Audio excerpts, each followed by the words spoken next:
Hello mga kabibig! Welcome back sa ating bagong YouTube channel. Ito ang pinakamaingay ng YouTuber sa balat ng YouTube. Ako si Kabibig, maglabak-labak ka down with evidence. Ito na ang news mga kabibig.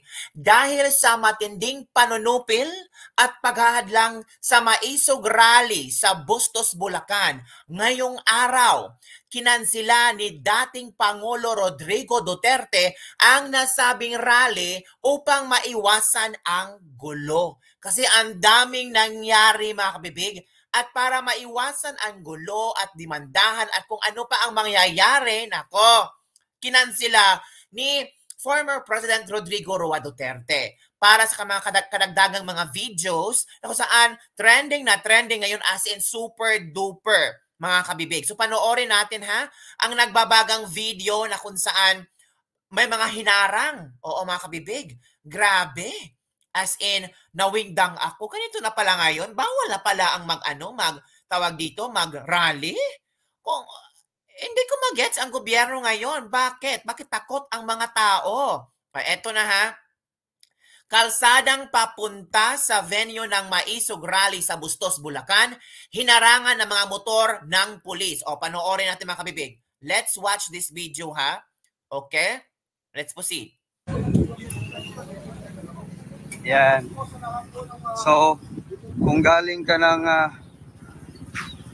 Ulilan, ikodan mo, may hinarang silang mga motor. Grabe. Grabe talaga, guys. Ayan, oh. Para wala makaselflusot, papunta doon sa venue. Yan, oh. Noon. Para nagkaisa ang mga pulis dahil sa utos. Ayan, oh. Ayan, oh. Grabe talaga, guys. Yan. Pinuntahan po namin Davao, Cebu, Tagum. Dito lang ho nagkaroon ng blocking. Ganito. Ayan po ang ginagawa nila. Nandito po tayo, pakita po natin. Yan. Ayan.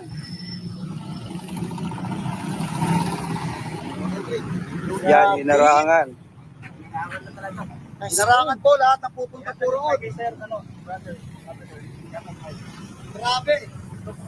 Sa harap yan mismo ng barangay poblasyon. Yan, oh.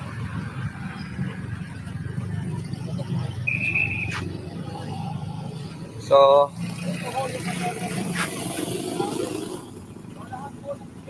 lahat ng pupunta sa Maisog Rally, expected nyo na po ito. Itanggayin natin yung polis. Ang bakit? yan ang pulis, inosente daw. Magandang ko lang po, bakit po nagkaroon okay lang po? Sa kanila? Doon na lang po sa official namin, sir. Hindi po yung official namin eh. Hindi po ako magsasalita dito. May kasama po kami superior. Oh. Ay, po. Sige, pwede kausapin tara. Dito.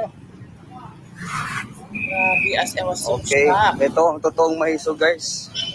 Yan, talagang kailangan na nating lumaban. Hindi pwedeng ganito.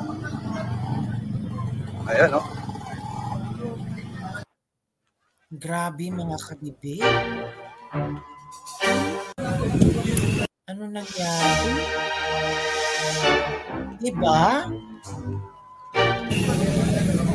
Yan. So, kung galing ka ng Ulilan, ikodan mo, may hinarang silang mga motor. Grabe. Grabe talaga, guys.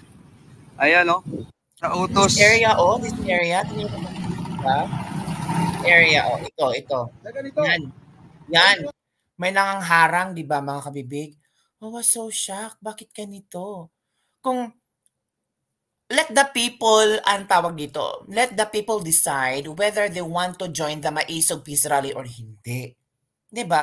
Hindi yung haharangan nyo ang mga tao. Parang kinokontrol nyo na ang freedom ng mga tao sa Bulacan. Parang this is a silent martial law. Yan ang interpretasyon ng maraming Pilipino ngayon. Nako, grabe naman. May isang video pa tayong papanoorin mga kabibig ha.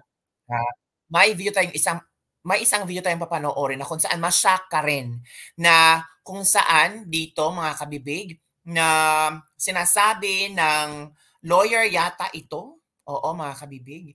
Na tawag dito. Nagsabi siya, ito siya. Gusto kong ipakita sa inyo ha. Itong video na ito. Ito. Okay? Kung saan, okay, play. Yan mga kabibig, rin natin.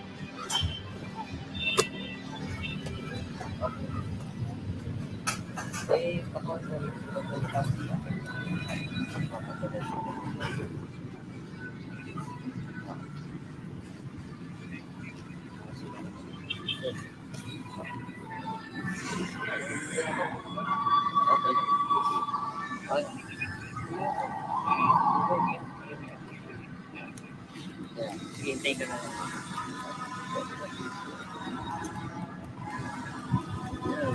May sasabihin ang lawyer dito.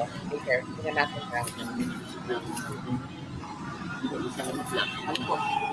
Papunta na po mag-isa.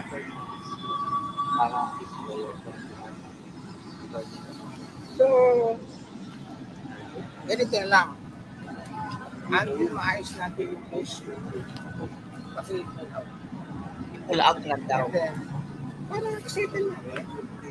So, whatever we do, you can proceed or you may not proceed. Pero for the meantime, ang request namin is to okay lang ba ito? No, I cannot. Pwede kayo doon. Magano muna kayo sa you can stay elsewhere, but not here. Okay? Okay na, Michael. Mamaya na po siguro sa... Hindi, okay lang yan. Okay lang yan. Kasi ano po eh. Hindi, okay na. Pero for the meantime, we are giving 30 minutes to 30 minutes. They're giving 30 minutes to pull out all the material. Okay? Ayun po. Paki-pull out lang to. Hintayin lang po natin. No. We cannot. You have to pull it out. Ngayon, kung if ever na mag-agree ulit kayo, you can do it. Pwede po siguro, SMLI, kung gusto nyo intervene si attorney para at least madinig din po yung side nila. Diba? Hindi, okay. We are willing anytime. Basta ang request lang natin yan, just to avoid any untoward incident, para huwag naman kami madamay dito, paki-pull out. So we are giving you... Sir, ano pong dahilan, sir? Ba't ipo-pull out po? Ayun ang mayari. Ano yung napag-usapan, sir? May papel na po Ayun na... na, itimanda nyo to. Hindi, magpatimanda ka, hindi kasi niyo ako pag-usap. Itimanda nyo to. For breaching the contract. Tama yan. Pasok ka ng pasok sa kontrata, hindi mo alam. So we are now going to the police station. And if you will not pull out, then okay, that's your own risk. Okay? Ikaw, Michael, kasi pasok ka ng pasok sa kontrata. Pero sir, sino naglagay ng tarpaulin dyan, sir? Sa labas? Ako, Atty. Jose Cruz. Ako yun. Pinagalitan ko na ako. We are giving you 30 minutes.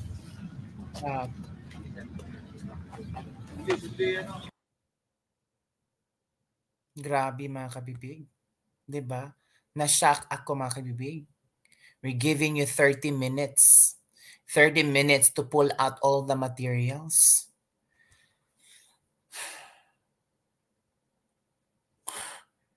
Ano kaya masasabi niyo dito mga kabibig? Ano yung reaction sa hindi matutuloy na maisog rally ngayon? Kasi nabasa ko ito sa Twitter kanina eh. Nabasa ko na dahil sa matinding panunupil, ito dahil sa matinding panunupil, dahil sa matinding panunupil, Defend the Flag Peace Rally kinansila ni Pangulong Rodrigo Roa Duterte. Para makita yung talaga na from SMNI ang news na ito. Hindi gawa-gawa sa akin ha. Tingnan natin, Maisog Defend the Flag Peace Rally kinansila ni former President Rodrigo Roa Duterte. Dahil sa matinding panunupil at paghahadlang sa Maisog Rally sa Bustos, Bulacan, ngayong araw kinansila ni dating Pangulong Rodrigo Roa Duterte ang nasabing rally upang maiwasan ang gulo. Yun mga kabibig. So, titiisin na lang natin hanggang kailan matatapos ang termino ng presidente natin at ang kanyang gobyerno. Sa Bisaya pa, utong na lang ta. Upat na lang katuig. Atong paabuton.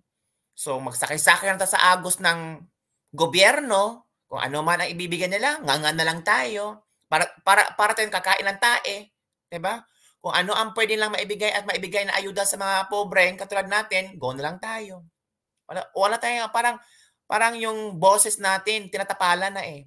Diba? So, wala tayong magagawa dyan. Yun lang mga kabibig. Ano ang yung komento tungkol dito? Don't forget to like, subscribe, and share this video. Bye everyone! See you next time! Grabe. Shocking, ha? Grabe talaga. Ay, kung ako na lang yung gobyerno, for example, kung ako yung nasa gobyerno ngayon, let them be. Let do the rally. Let us see kung paano nila i-destroy. For example, ako yung nasa posisyon ngayon sa gobyerno.